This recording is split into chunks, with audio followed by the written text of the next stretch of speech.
The email from my sister had a 17-page attachment, but the first page was all I needed to know something was off. At the top, in Celia's neat, oversized font, it said, 15 things I need you to follow so this weekend runs smoothly.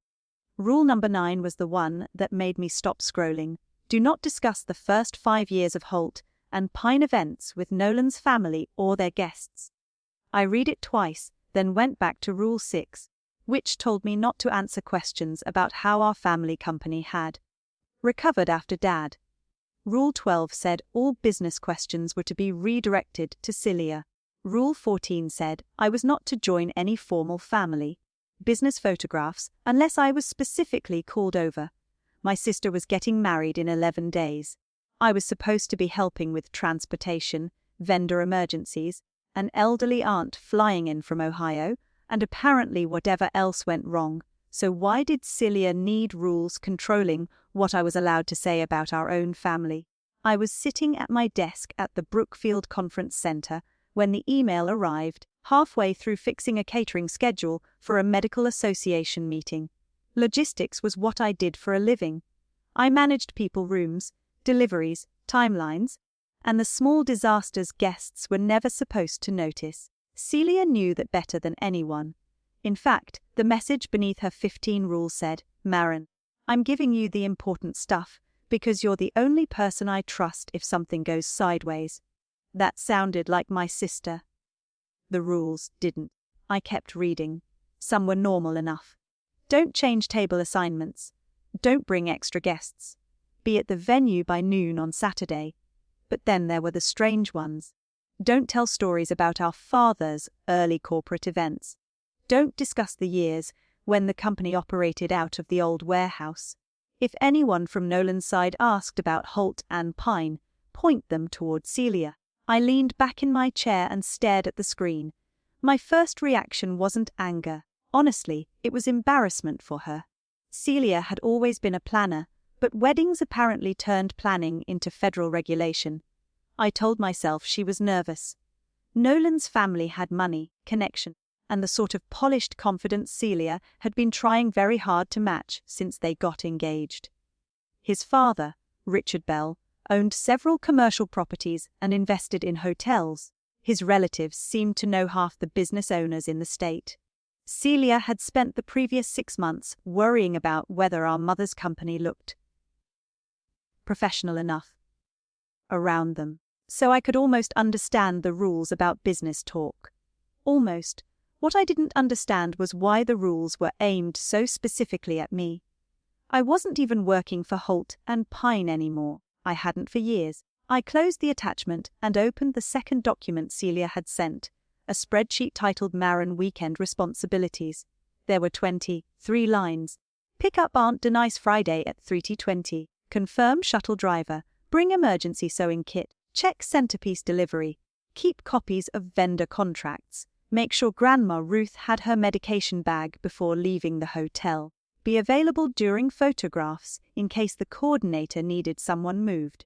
I stared at the list and actually laughed once under my breath. I wasn't a bridesmaid. I wasn't the maid of honor. I wasn't being paid. But apparently I was the emergency operations department. My phone buzzed. Celia, please tell me you saw everything. I'm losing my mind over here. I typed. I saw it. 3 dots appeared immediately. You're okay handling those things, right? I seriously don't trust anyone else. There it was again. Trust. I looked back at Rule 14. Do not enter formal family business photographs unless requested. I could have asked her right then why she trusted me enough to run half the weekend, but apparently needed instructions keeping me out of certain photographs. Instead, I typed, I'll look through the schedule tonight. That was an old habit of mine. When something bothered me, I usually handled the practical part first and decided how I felt about it later. Around 4:30, one of the venue coordinators called about a shuttle timing conflict. Celia had listed me as the backup contact, so I fixed the overlap, confirmed the revised arrival window, and thought that would be the end of it. 10 minutes later, an email arrived from the coordinator. Hi Maren, Attaching the current working packet so you can see where your transport responsibilities fit with the reception timeline. Let me know if anything looks incorrect. I opened it. The packet was normal wedding material, ceremony timing, dinner service, photography blocks, speeches, vendor contacts.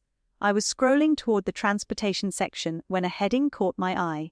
Family legacy presentation, final participants. I almost skipped over it. Then I saw my mother's name, Elaine Holt.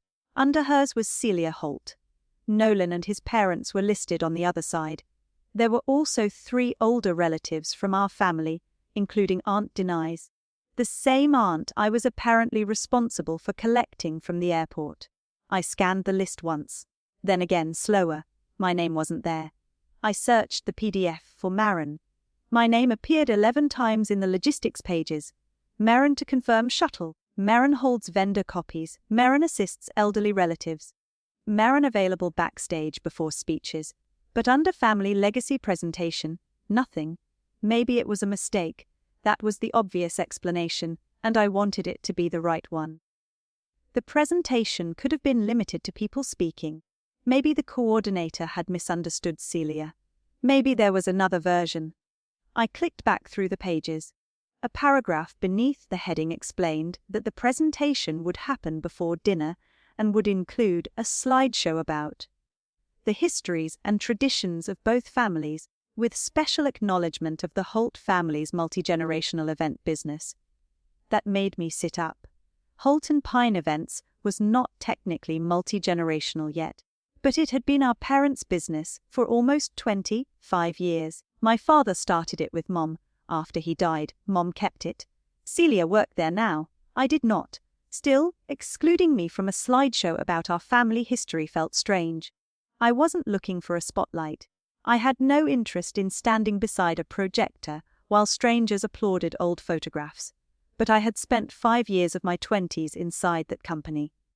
5 years I rarely talked about because, at the time, there hadn't been much to brag about. There had been unpaid invoices, broken equipment, staff quitting, and nights when Mom and I ate takeout at a folding table because neither of us had time to go home. I stopped myself there. That was exactly the kind of backstory I didn't need to spiral into while sitting at work. Maybe I was reading too much into one wedding document. So instead of calling Celia, I looked for something factual. At the bottom of the participant page, in small grey text, was a revision note. Version 3, updated Tuesday, 10:03 a.m., under that revision requested by Celia Holt. I felt my fingers go still on the mouse. It didn't prove Celia had removed me.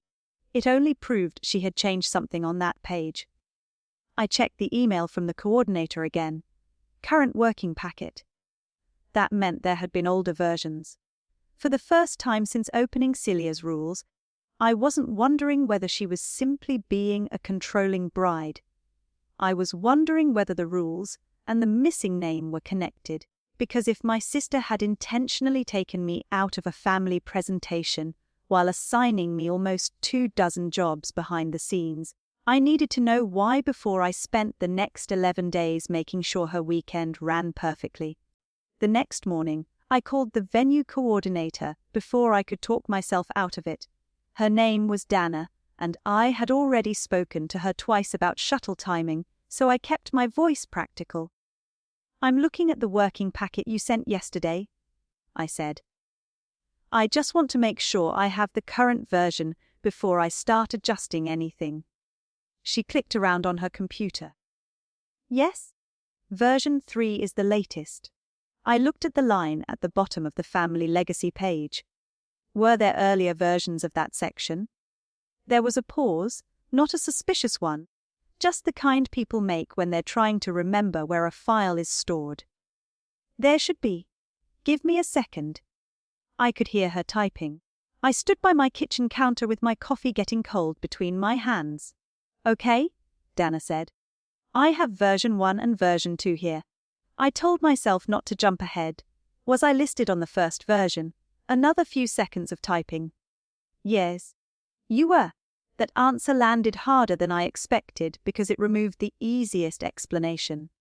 I wasn't dealing with an accidental omission anymore. Do you know what changed? I asked. Dana's tone became more careful. I probably shouldn't get into family decisions, but the revision notes say Celia requested a shorter participant list. And my name was one of the names removed. Yes. She said it gently, which somehow made it worse. I thanked her and ended the call before she could feel like she had been pulled any deeper into something that wasn't her problem. For a few minutes, I just stood there looking out the kitchen window. Celia had removed me deliberately. That was now a fact. What I still didn't know was why. I could have called her and asked directly, but I wanted to hear how she described the presentation without knowing what I had already confirmed. So I waited until lunch and called like I was asking about the schedule. Celia answered on the second ring, sounding out of breath. Please tell me Aunt Denise's flight didn't change again. It didn't. I had a question about the family legacy presentation. Silence. Very brief, but noticeable. What about it? What exactly is it? It's just something Nolan's mom thought would be nice before dinner. Family photos, a little history, that kind of thing. Who's supposed to participate? Mostly Mom, me, Nolan, his parents, some older relatives. She said it quickly, like she had already rehearsed the explanation. So not siblings, I asked. Celia sighed. Maren, please don't make this into something. It's not a ranking. I didn't say it was. Another pause. It's just meant to focus on people directly connected to where the company is going now. That sentence changed the conversation. I stopped looking at the wedding schedule in front of me. The company? You know what I mean. Mom's still involved. I'm involved. Nolan's family has a lot of hospitality connections. It makes sense to keep that part clean and simple. Clean and simple. I thought about Rule 9 telling me not to mention the first 5 years after Dad died. I thought about Rule 12 telling me to redirect business questions to Celia. And where exactly is the company going? I asked. Nothing's decided, she said too fast. Dad built something good, Mom kept it going. And I'm trying to figure out how to take it forward. That's all. Then, almost immediately, she changed subjects. Speaking of which, did you confirm the shuttle driver? Because the rehearsal timeline is already tight. There it was again. When the conversation was about recognition, I was outside the circle. When something needed fixing, suddenly I was essential. I told her the shuttle was handled and ended the call without mentioning the revision history. I wasn't hiding it to trap her. I just didn't know enough yet. An hour later, Celia texted me a revised pickup time for Aunt Denise, followed by a separate message.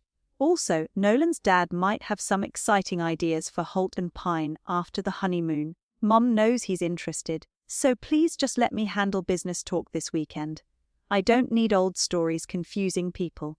I read the message twice. Old stories. 5 years of my life had apparently become old stories. I opened the 15 rules again. But this time I wasn't reading them as wedding instructions. I started marking every rule that had anything to do with Holt and Pine. There were 4 of them.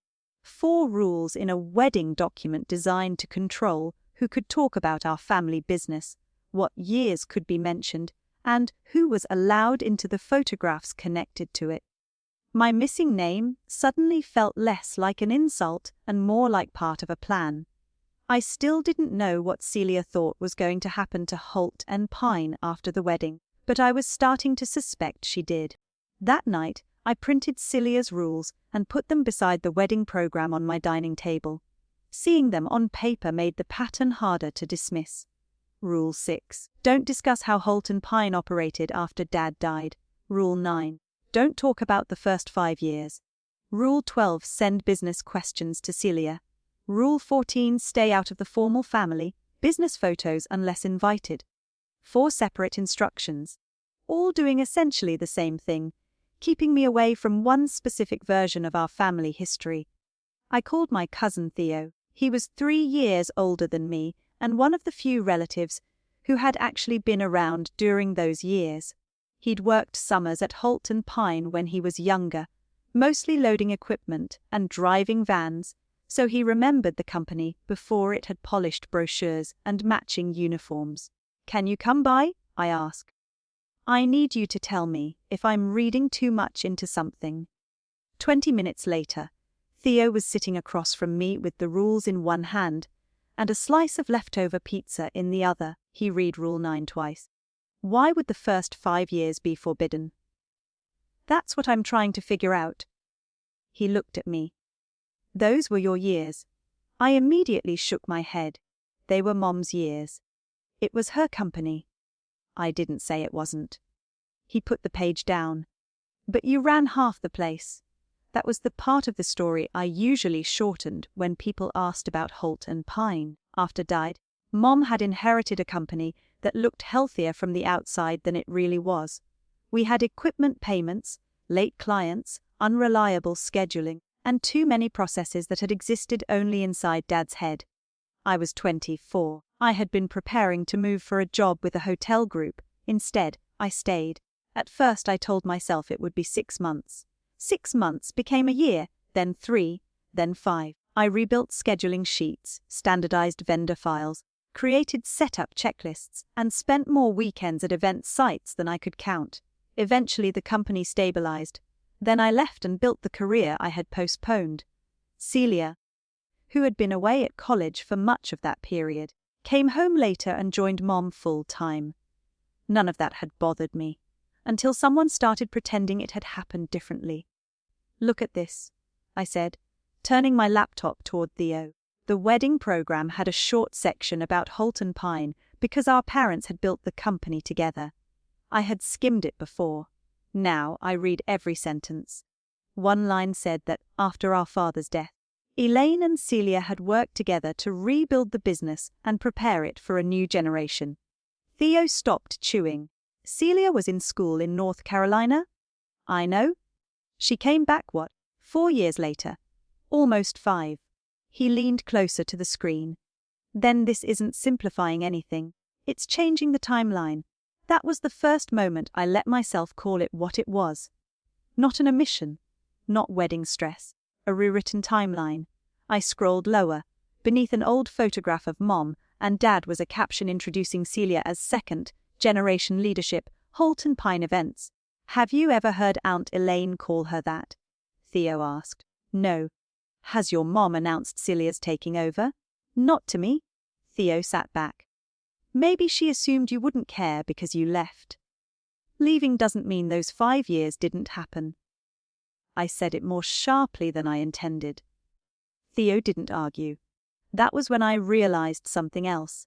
I had spent years making my own role sound smaller because I didn't want Mom to think I resented leaving. Whenever someone said I had helped save Holt and Pine, I corrected them. Mom saved it. I just helped. Whenever someone praised a system I had built, I said the staff had improved it since then. I had made myself easy to leave out long before Celia actually did it. But that still didn't explain whether Mom knew. If Elaine had decided Celia was taking over, that was her right. She owned the company. She could choose its future without asking my permission. What she couldn't do was change its past. "I'm going to ask her," I said. Theo nodded toward the program. "About this?" "About one thing." I closed the laptop. "I'm going to ask Mom whether she made Celia her successor." Because if the answer was yes, I needed to understand why nobody had told me. And if the answer was no, then I needed to know why my sister was already introducing herself, as if the decision had been made. I went to Mom's house the next afternoon with one question written in my head, because I knew if I started with the wedding program, we'd end up arguing about feelings instead of facts. She was at the kitchen table, sorting place cards Celia had dropped off.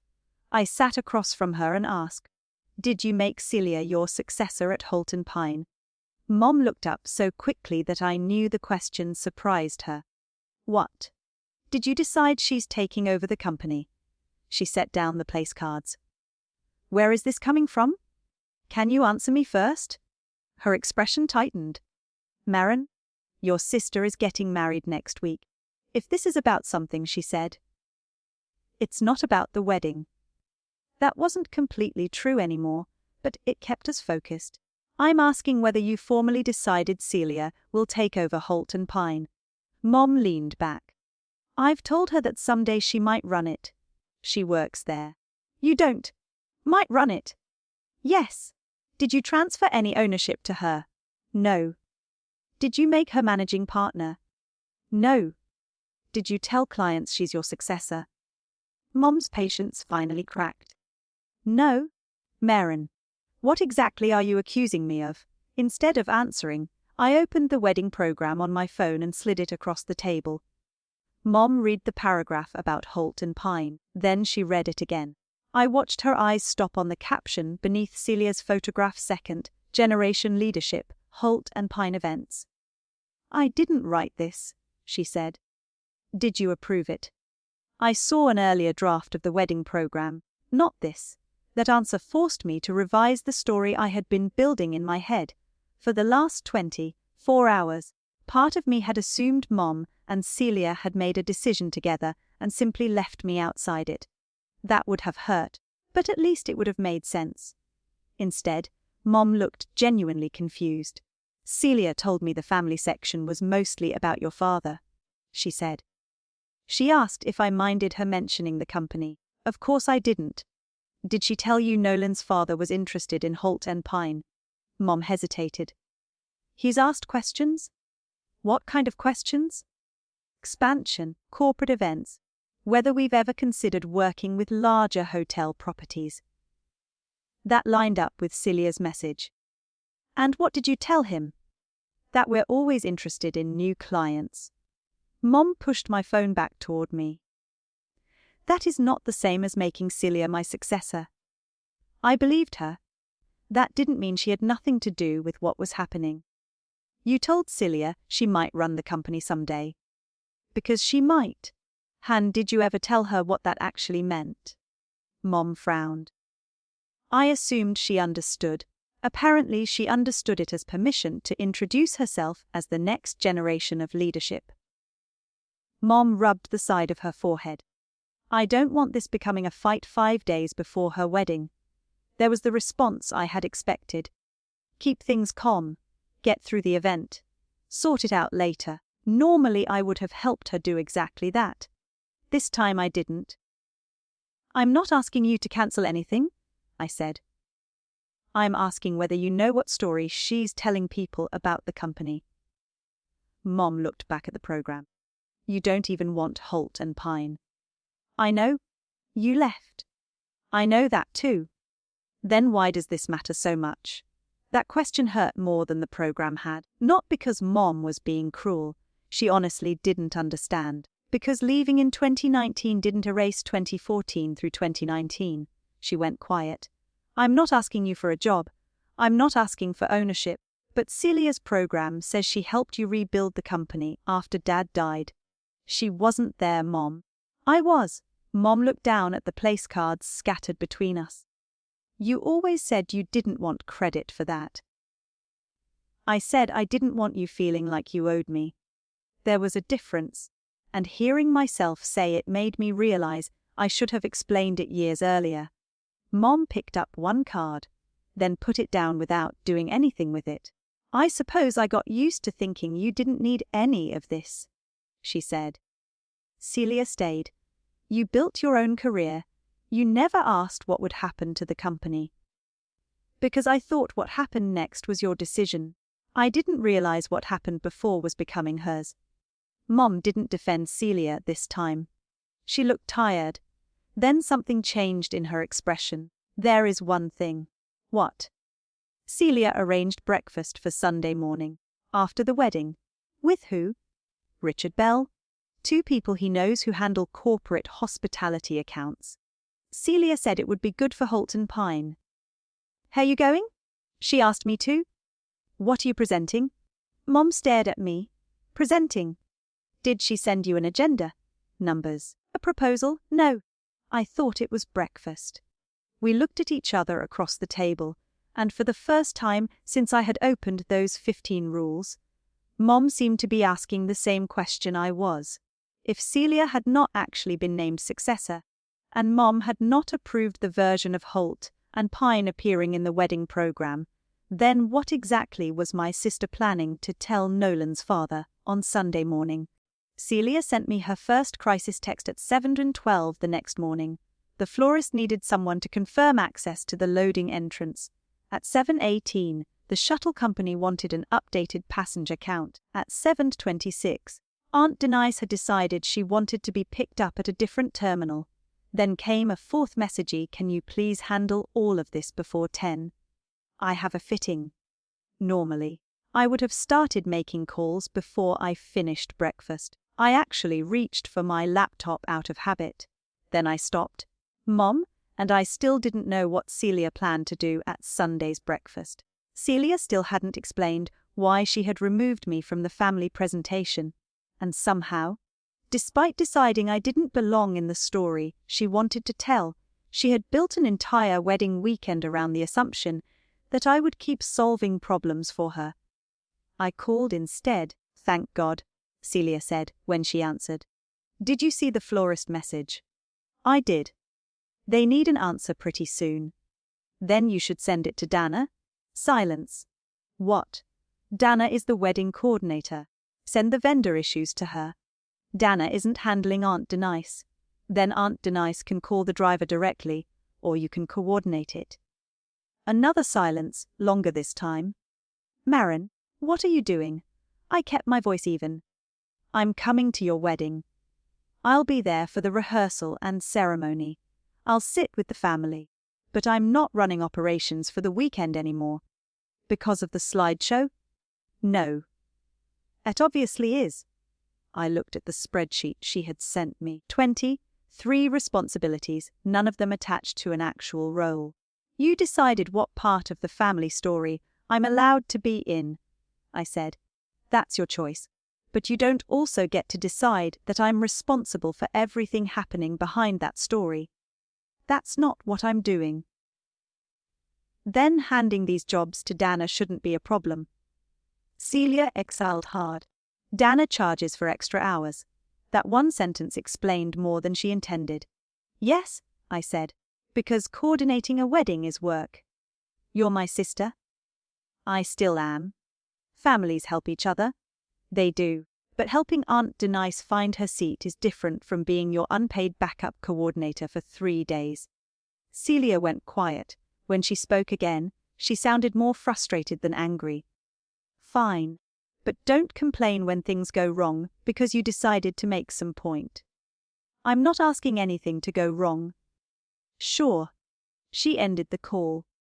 I sat there for a moment with the phone in my hand, feeling the familiar urge to call back and smooth everything over. Instead, I opened the responsibility spreadsheet and transferred every useful note I had to Dana. Shuttle numbers, vendor contacts, Aunt Denise's flight details, delivery windows. I didn't withhold anything. I didn't cancel anything. I simply stopped being the person responsible for it. Dana called 20 minutes later. "Celia said you're stepping back." "From coordination, yes." "Okay, I just need to clarify something. Some of these tasks weren't included in my original contract." "I figured. I can cover them, but there'll be additional hours." "That's between you and Celia." Saying that felt strange. For years, "that's between you and Celia" had rarely existed in my vocabulary. If there was a problem I knew how to solve, I solved it. By noon, my phone had stopped buzzing with wedding emergencies. The silence felt uncomfortable at first, then it felt like space. That evening, I was packing for the rehearsal weekend when I received a message from Graham Pierce, a vendor who had worked with Holt and Pine since Dad was alive. "Hey Maren, are you joining us Sunday morning? Thought you'd be the one explaining the systems." I stared at the screen. "What systems?" I typed back. His answer came a minute later. "The event, capacity model and vendor rotation framework." Richard's group seemed especially interested in those. I sat down on the edge of my bed. I knew both names because I had named both systems myself. The event, capacity model, had started as a spreadsheet on my old laptop during my second year at Holt and Pine. The vendor rotation framework came a year later after 2 suppliers cancelled on the same weekend. Celia had been in college when I built them. I typed one more question. Who told you I'd be at the breakfast? Graham replied, nobody specifically. I just assumed. They're your systems. Until that moment, I had been trying to figure out why Celia wanted me excluded from the story of Holt and Pine's past. Now I had a different question. Why were pieces of my work showing up in a meeting about its future? The rehearsal didn't fall apart without me. That mattered, because I didn't want it to. Nobody missed the dinner because of a shuttle disaster. The flowers arrived. Aunt Denise made it from the hotel to the venue. The difference was that every small problem now reached the people who were actually responsible for solving it. When the florist needed access to a locked service entrance, Dana handled it. When two relatives changed their transportation plans, Celia had to approve the extra shuttle stop. When the rehearsal ran 20 minutes late, Dana told Celia she would need to bill additional coordination time. I watched most of it from a chair beside Mom while pretending not to notice how often my sister checked her phone. Twice, I felt the impulse to stand up and fix something before reminding myself that nobody had asked me to. Mom noticed too. At one point Dana hurried past us with a clipboard and 3 vendor calls waiting. Mom leaned toward me. You used to do all of this? Some of it. She gave me a look. Maren? A lot of it. That was all we said, but it was the first time I saw Mom connect Celia's wedding expectations to the way our family had used my competence for years. Later, during the rehearsal cocktail hour, Nolan found me near the terrace. I liked Nolan. We weren't close, but he had always seemed steady and fairly uninterested in family politics. Celia said you used to help out at Holt and Pine, he said. I nearly laughed at the wording. I worked there for 5 years. His eyebrows lifted. 5. Full time. I thought it was like a summer or 2. There was no accusation in his voice. He was genuinely surprised. No, I started after Dad died and left in 2019. Nolan glanced across the room toward Celia, who was speaking with Dana. I could have told him everything right there. Instead, I let the dates stand on their own. Why? I asked. Nothing. Celia just talks about those early years like it was mostly your mom keeping things afloat until she came back. Before I could answer, Celia appeared beside us. There you are, she said to Nolan. Your dad wants you for something. She touched his arm, then looked at me. Everything okay? Fine. She held my gaze for half a second longer than necessary before walking away with him. A few minutes later, a man named Victor Shaw introduced himself to me. He worked with one of Richard Bell's hospitality companies and had apparently heard I was Celia's sister. Your family has built some smart systems, he said. Celia was telling us about the capacity model she developed. We could use something similar at 2 of our properties. My stomach tightened. The event capacity model. That's the one. Where did you see it? And the material for Sunday. He smiled. She's clearly done her homework. I thanked him and excused myself before my face could say more than I wanted it to. One person misunderstanding my history could have been sloppy storytelling. 2 could have been Celia simplifying things. But Graham had named my systems. Now Victor had been shown one of them as an example of Celia's leadership. That was different. I found Graham near the back patio and asked quietly about the Sunday material. He looked confused. You haven't seen the packet? No. He pulled out his phone. Graham had been invited because he was one of Holt and Pine's longest-standing suppliers, and Celia had sent him the same preparation material as the other breakfast attendees. He forwarded it to me. I opened the file. The first few pages were ordinary enough. Company history, current services, photographs from events. Then I reached a section called Operational Growth under Second Generation Leadership. My event capacity model was there. So was the vendor rotation framework. There were updated graphics and cleaner formatting, but the logic underneath them was mine. I knew because I remembered why every part existed. One rule had come from a disastrous October weekend when 3 venues changed setup times within hours of each other. Another came from the year we nearly lost 2 vendors because Dad had never formalized backup assignments.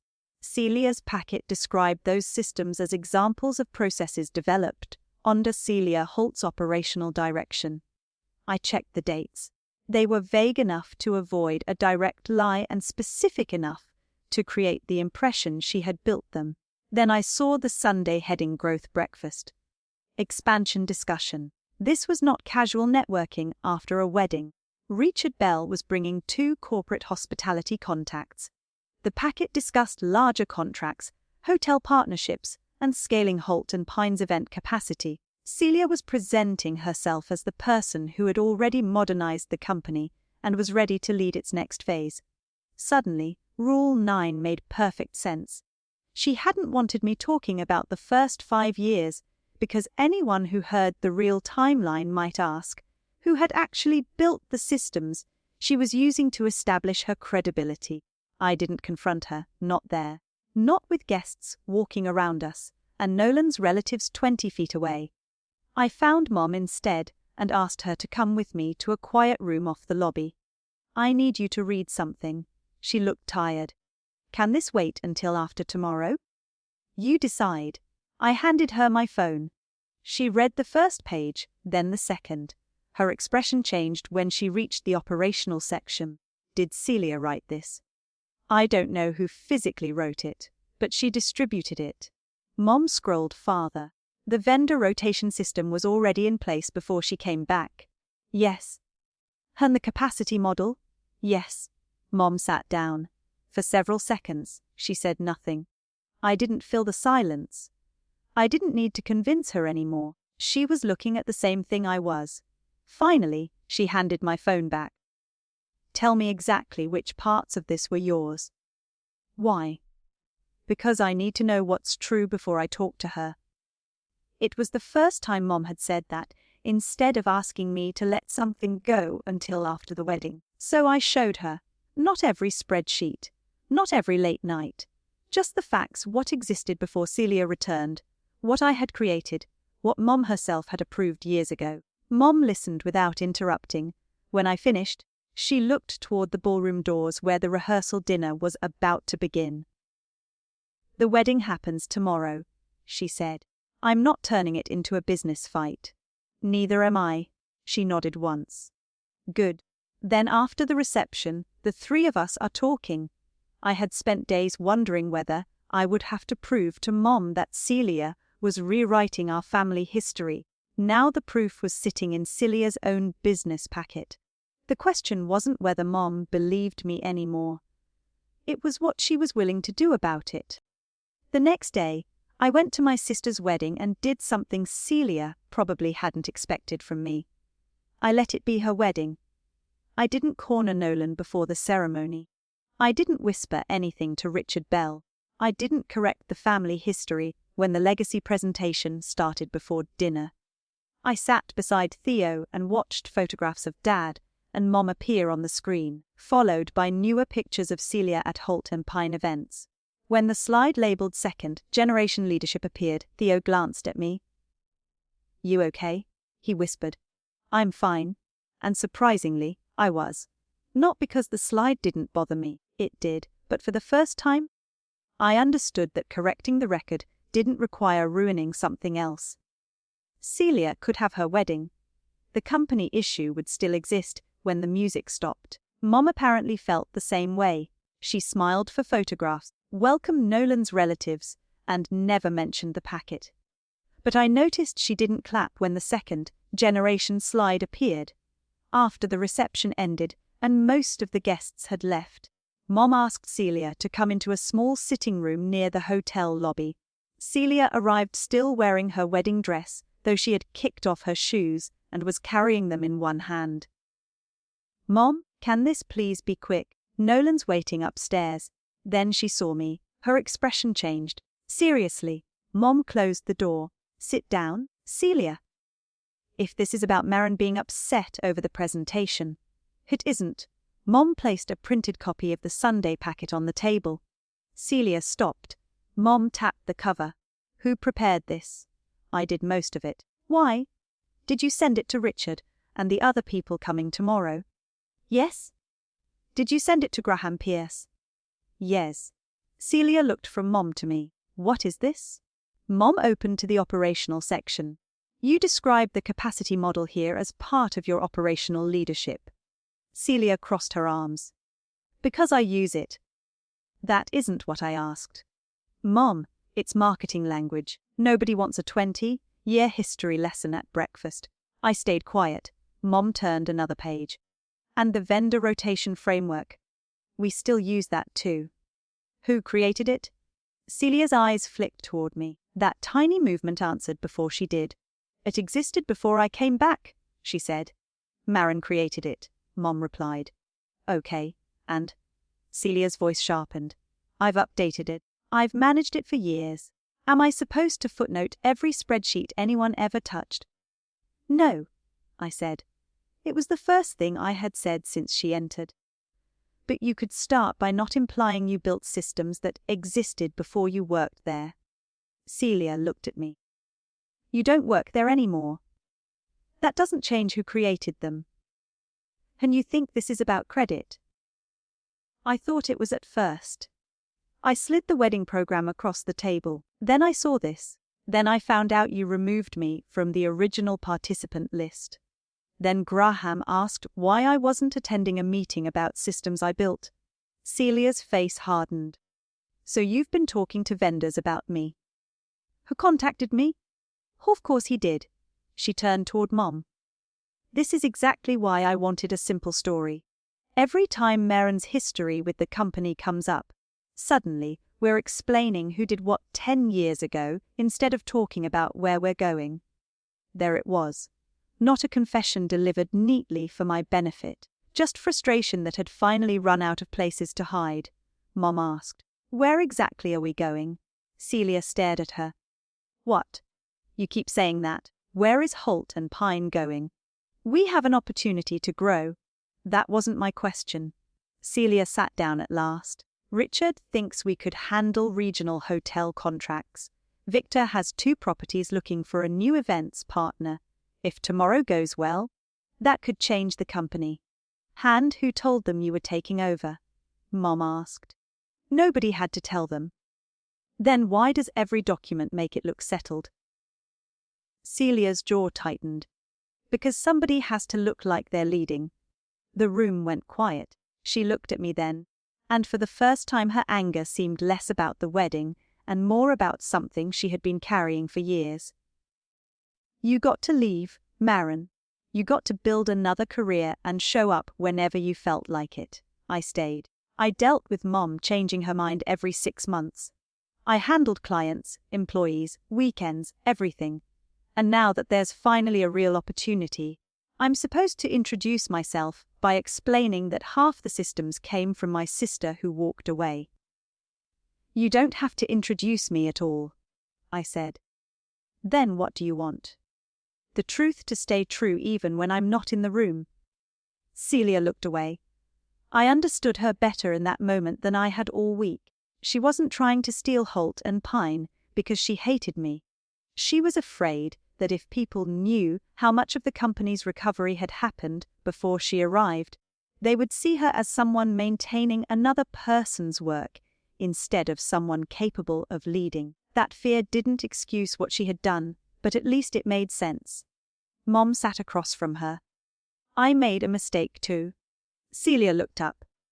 I told you that you might run the company someday, and I let you treat that like a promise because I didn't want to have a difficult conversation. So now Maren complains and suddenly I lose everything. Nobody said that. Mom's voice stayed calm. You are not losing your job. You are not being removed from Holt and Pine. But tomorrow is not going to be an expansion pitch. Celia stared at her. Mom, it will be breakfast. We'll meet Richard's contacts. We can talk generally about the company. No commitments, no succession language, no representation that you have authority I haven't given you. Do you understand how that makes us look? More honest than pretending I made a decision I haven't made. Celia pushed back from the table. This is unbelievable. After the wedding, Mom continued, I'm bringing in an outside consultant to review operations, responsibilities, and what succession would actually require. Then we'll make decisions based on what the company needs, not what anyone assumed. Celia looked at me as if she expected me to celebrate. I didn't. I didn't want her job. I didn't want Sunday's meeting cancelled, and I definitely didn't want to take her place. I'm not coming back to Holt and Pine, I told her. This isn't me competing with you. It sure feels like it. Then maybe that's the part you need to think about. She didn't answer. A minute later she picked up her shoes and left. Mom stayed seated. She looked older than she had that morning. I should have dealt with this years ago, she said. Probably, she gave me a tired half smile. You could make that easier on me. I spent a long time making things easier.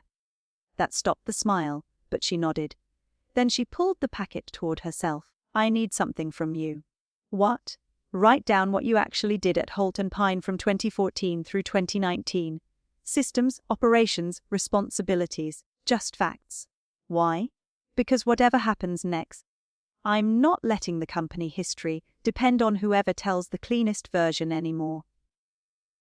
For most of the week, I had thought getting my name removed from a wedding list was the problem. Sitting there after the wedding, I finally understood it was only the clue. The real problem was how easily my absence had been turned into permission to rewrite what happened when I was there. Now Mom knew it too. The only question left was whether that realization would survive once the wedding weekend was over. 3 weeks after the wedding, I was back at the Brookfield Conference Center arguing with a rental company about 40 missing chairs when Mom's email appeared on my phone. Life had moved on faster than I expected. I hadn't returned to Holt and Pine. I hadn't joined the Sunday breakfast either. Mom later told me it had been exactly what she promised: introductions, coffee, general conversation, no expansion proposal, and no announcement about who would eventually run the company. Richard Bell was apparently disappointed that there wasn't a polished growth plan waiting for him, but he didn't disappear. He simply told Mom to call when Holt and Pine knew what it actually wanted. Celia still worked there. She still managed clients. She still had an office. Nobody stripped her title or marched her out of the building. What changed was the assumption that the future already belonged to her. Mom hired an outside operations consultant to review responsibilities, compensation, management structure, and what a real succession plan would require. For the first time, Celia will probably take over someday had become a question instead of an unofficial fact. Nolan stayed with her, too. I mention that because Theo had predicted their marriage wouldn't last a month once Nolan realized how much Celia had simplified the story for his family. He was wrong. Nolan was angry, according to Mom, but not because his wife had failed to produce some perfect business opportunity. He was angry because he had entered their marriage believing he understood her relationship with Holt and Pine when he clearly didn't. That was theirs to work through. I had no interest in becoming a permanent character in their arguments. My own relationship with Celia became quieter. We didn't suddenly start having weekly lunches. She didn't send me a 5-page apology for almost 2 weeks after the wedding. She sent me nothing at all. Then one Tuesday night, a message appeared. I still think you left me with a lot more than you realize. I stared at it for a while before answering. You might be right. 3 dots appeared, disappeared, then appeared again. But I shouldn't have made it sound like you weren't there before I came back. That was as close to an apology as Celia could get at the time, and strangely, it was enough for me, not enough to erase what happened. Enough to know she finally understood the difference between being angry that I left and pretending I had never contributed. I wrote back, "Those are 2 different things." She answered, "I know, we left it there." Mom's email 3 weeks after the wedding had the subject line Holt and Pine history. Please check. Attached was a revised company profile. I opened it expecting the kind of vague compromise families use when they want everybody satisfied, without admitting anyone was wrong. Instead, Mom had reorganized the company history by year: Dad and Mom starting Holt and Pine, early growth, Dad's death, the difficult transition afterward. Then I reached one line 2014-2019, operations and systems led by Maren during the company's post-transition rebuilding period. I read it twice. There was no dramatic tribute beneath it, no paragraph about sacrifice, no photograph of me looking heroic beside a stack of event equipment. Just my name, 5 years, and an accurate description of what I had done. I noticed one date was wrong by a month, corrected it, and sent the document back. Mom called that evening. "That's all you changed. That's all that was wrong. I thought you might want more detail." "I don't." She was quiet for a moment. "I should have put it in writing years ago." "Probably. You really enjoy that answer now, don't you?" I laughed. "A little." Then her voice softened. "I think I made the same mistake with you for a long time. You were always the one who could handle things, so I treated that like you didn't need anything from us." I looked around my apartment while she spoke. There had been a time when hearing that would have opened a much bigger conversation. Maybe someday it still would. But I didn't need to solve 20 years of family habits on one phone call. "I didn't need the company," I said. "I know that now. I just didn't want to disappear from the part where I was actually there." "You won't." After we hung up, I thought about Celia's 15 rules for the first time in weeks. They had seemed so important when I received them. Especially Rule 9. Don't talk about those first 5 years. I had spent days thinking the problem was that my sister wanted me silent, but Celia had only been able to use that silence because I had practiced it long before her wedding. I had spent years downplaying what I did, volunteering for work nobody acknowledged, and assuming that being the person everyone needed was close enough to being valued. It wasn't. I didn't need my name in Celia's wedding slideshow. I didn't need her job, her title, or a seat at Richard Bell's breakfast.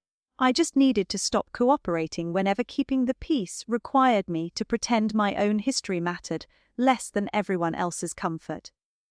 The funny thing was, once I stopped doing that, nobody's life collapsed. The wedding happened. Holt and Pine kept operating. Celia kept her career. Mom finally started making decisions she should have made years earlier, and I went back to mine. Sometimes I still think about that first version of the family legacy list. The one that had my name on it before Celia removed it. For a while, I thought getting that name back would have been the victory. It wasn't. The list disappeared with the wedding weekend. The corrected company history stayed. And so did the boundary I should have drawn years earlier. If my family wanted my help, they could ask for it. If they wanted my silence, they were going to have to learn to live without it.